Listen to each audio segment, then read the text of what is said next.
جی السلام علیکم ورحمۃ اللہ وبرکاتہ۔ اللہ رب العزت سے دعا کرتی ہوں کہ اللہ پاک آپ سب کو اپنی حفظ و ایمان میں رکھے۔ اللہ پاک ہمیں ہر بری گھڑی، بری صحبت، بری بیماری، بری موت سے بچا کر رکھے، آمین۔ ہمیں ہر وقت اس ذات پاک کا شکر ادا کرتے رہنا چاہیے اور دعا مانگتے رہنا چاہیے، کیونکہ دعا ایک ایسی طاقت ہے جو مومن کا سب سے بڑا سہارا ہے، اور اگر دل سے دعا نکلی ہو پھر تو لکھی ہوئی تقدیروں کو بھی بدل دیتی ہے۔ جی آج بات کروں گی قرآن پاک کی ایک نہایت ہی مختصر مگر بہت ہی عظیم سورہ کوثر کے بارے میں جانیں گے، اور انشاءاللہ آپ کے ساتھ سورہ کوثر کے حوالے سے ایک بہت ہی طاقتور وظیفہ بھی شیئر کروں گی۔ اچھا، سورہ کوثر اس میں ہمیں شکر، عبادت اور قربانی کا پیغام ملتا ہے۔ سورہ کوثر میں بتایا گیا، جس کا ترجمہ ہے کہ بے شک ہم نے آپ کو کوثر عطا فرمائی، بس اپنے رب کے لیے نماز پڑھیں اور قربانی کریں، یقیناً آپ کا دشمن ہی بے نام و نشان ہے۔ اچھا، آپ کو بتاتے چلوں کہ کوثر کا مطلب ہے، کوثر کا معنی ہے بہت زیادہ خیر و برکت، بے شمار خیر و برکتیں جو اللہ نے آپ صلی اللہ علیہ وآلہ وسلم کو دی ہیں، سبحان اللہ۔ اب آ جاتے ہیں دوسرے پوائنٹ کی طرف، یعنی اللہ کی نعمتوں کا شکر۔ تو اللہ رب العزت نے فرمایا کہ جب تمہیں اتنی بڑی نعمت ملی ہے تو شکر کے طور پر نماز قائم کرو اور قربانی دو۔ دیکھیے، جو بندہ نماز قائم کرتا ہے تو گویا وہ اپنی زندگی کو اللہ کے نور سے منور کرتا ہے، اور جیسے کہ آپ جانتے ہیں کہ نماز کا پابند انسان اللہ کا محبوب ترین بندہ بن جاتا ہے۔ اللہ رب العزت قرآن پاک میں فرماتا ہے کہ بے شک نماز بے حیائی اور برائی سے روکتی ہے۔ دیکھیے، نماز ایک انسان کو نہ صرف گناہوں سے بچاتی ہے بلکہ زندگی میں رحمتیں اور برکتیں بھی لاتی ہے۔ اب آ جاتے ہیں تیسرے پوائنٹ کی طرف، یعنی دشمن کی حقیقت۔ تو جو لوگ آپ صلی اللہ علیہ وآلہ وسلم کو نعوذ باللہ اولاد اور بے نام کہہ کر طعنہ دیتے تھے، تو اللہ نے اعلان کیا کہ اصل میں وہی لوگ بے نام و نشان رہ جائیں گے۔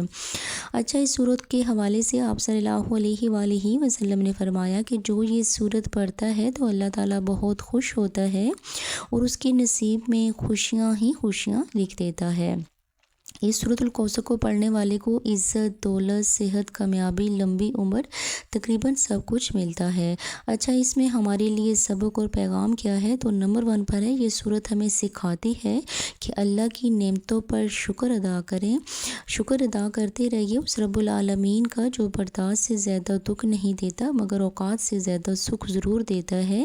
اگر شکر کی عادت ایک انسان میں پیدا ہو جائے تو اللہ تعالیٰ اس انسان کی مشکلوں کو ٹال دیتا ہے اور اسے مزید نعمتیں عطا کرتا ہے۔ نمبر 2 پر ہے کہ ہمیں نماز قائم کرنے اور اللہ کے راستے پر قربانی دینے کا حکم دیا گیا۔ نمبر 3 پر ہے کہ آپ صلی اللہ علیہ وآلہ وسلم کے دشمن مٹ گئے، لیکن اللہ نے آپ صلی اللہ علیہ وآلہ وسلم کا نام پوری دنیا میں بلند کر دیا، سبحان اللہ۔ نمبر 4 پر ہے، دیکھیے آج کروڑوں لاکھوں مسلمان دن رات درود پڑھتے ہیں، اور آپ کو پتہ ہے کہ درود پاک ہی واحد ایک ایسا عمل ہے جو ہمارے منہ سے نکلتے ہی فوراً قبول ہو جاتا ہے۔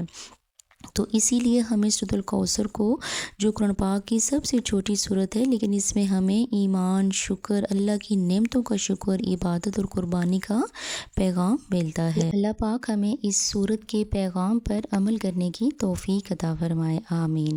اچھا، سورۃ الکوثر کے حوالے سے ایک چھوٹا سا وظیفہ بھی آپ لوگوں کے ساتھ شیئر کرتے چلوں۔ تو دیکھیے، رزق کی تنگی ہے، کوئی بھی کسی قسم کی بیماری ہے، پریشانی ہے، تکلیفیں ہیں، کوئی بھی حاجت ہے یا زندگی میں ناکامی ہے، کامیابی نہیں مل رہی، تو آپ صبح و شام 129 بار اول و آخر درود پاک کے ساتھ 129 بار سورۃ الکوثر کو پڑھیے۔ انشاءاللہ اس سورت کی برکت سے یہ تمام مسائل حل ہو جائیں گے، کیونکہ اس سورت کوثر میں بڑی طاقت ہے، اس سورت میں بڑی تاثیر ہے، بس یقین کے ساتھ پڑھنا ہے، اور اگر 129 دن پڑھ لیں تو اس کا زیادہ فائدہ اور جلد فائدہ ہوگا انشاءاللہ۔ اللہ پاک سے دعا کرتی ہوں کہ اللہ پاک ہمیں دین کو سمجھنے اور اس پر عمل کرنے کی توفیق عطا فرمائے۔ اللہ پاک ہمیں وہ زندگی عطا کر جس میں اسلام ہو، وہ سینہ دے جس میں قرآن ہو، وہ ذہن دے جس میں تیری فکر ہو، وہ زبان دے جس میں تیرا ذکر ہو، اور وہ جنت دے جس میں میرا مقام ہو، اور وہ موت عطا کرنا جس میں ایمان ہو، آمین یا رب العالمین۔ اجازت دیجیے گا، فی امان اللہ۔